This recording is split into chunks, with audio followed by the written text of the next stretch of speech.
روزے کے کفارے کے حوالے سے معلوم کیا جاتا ہے کہ کفارہ کب واجب ہوتا ہے، تو اس میں 5 کنڈیشنز یاد رکھیں۔ جب یہ 5 صورتیں بیک وقت پائی جائیں گی تو ایسے شخص پہ روزے کا کفارہ واجب ہو جاتا ہے۔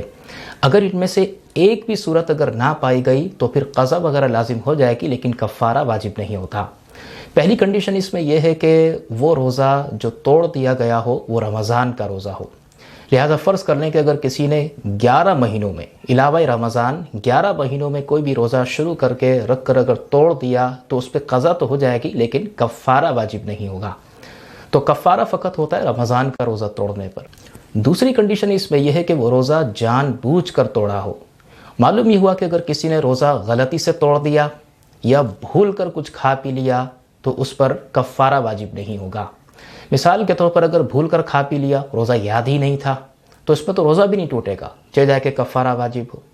اور اگر کسی شخص نے غلطی سے کچھ کھا پی لیا، دیکھیں بھول اور غلطی ان دونوں میں فرق ہوتا ہے۔ ایک بندے کو روزہ یاد ہی نہیں ہے، وہ کھا پی رہا ہے، تو یہ بھول کر کھانا پینا ہے۔ ایک شخص کو روزہ یاد ہے لیکن غلطی سے کوئی روزہ ٹوٹنے کا کوئی عمل پایا گیا تو اس کو غلطی سے روزہ ٹوٹنا کہیں گے۔ مثال کے طور پر کوئی شخص وضو خانے پر بیٹھا تھا، کلی کر رہا تھا، کسی بچے نے آ کر دھکا دیا اور پانی حلق میں اتر گیا، روزہ یاد تھا، تو یہ غلطی سے روزہ ٹوٹنا کہلائے گا۔ تو اس صورت میں یاد رکھیے گا قضا ہوگی، کفارہ واجب نہیں ہوگا۔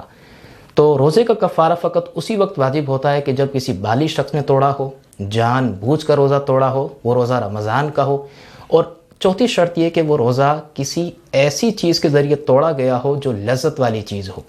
مثال کے طور پر پانی پی لیا، شربت پی لیا، سیب کا ٹکڑا اٹھایا کھا لیا، روزہ ٹوٹ گیا، یہ لذت والی چیز کے ذریعے روزہ توڑنا کہلائے گا۔ معلوم یہ ہوا کہ اگر کسی نے نمک میں مگر مٹھی بھری اور منہ میں اتار لی، تو اب یہ چونکہ عام طور پر یہ چیزیں لذت کے زمرے میں نہیں آتی، کون کھائے گا اس طرح مٹھی بھر کر نمک، تو ان چیزوں سے اگر روزہ توڑ دیا تو قضا ہوگی، کفارہ واجب نہیں ہوگا۔ اور سب سے اہم شرط یہ کہ وہ روزہ جو توڑا جا رہا ہے اس کی نیت روزے دار نے سحری میں کی ہو یا رات میں کی ہو، دن میں نہ کی ہو، یعنی زوال سے پہلے نہ کی ہو۔ لہذا فرض کر لیں کسی کا ارادہ تھا کہ روزہ نہیں رکھے گا، پھر 10 بجے اس کی طبیعت یا کچھ معاملہ ہوا، اس نے کہا کہ روزہ رکھ لیتا ہوں، اور پھر اس نے دوپہر میں روزہ توڑ دیا تو قضا ہوگی، کفارہ نہیں ہوگا، کیونکہ اس نے روزے کی نیت رات میں نہیں کی تھی۔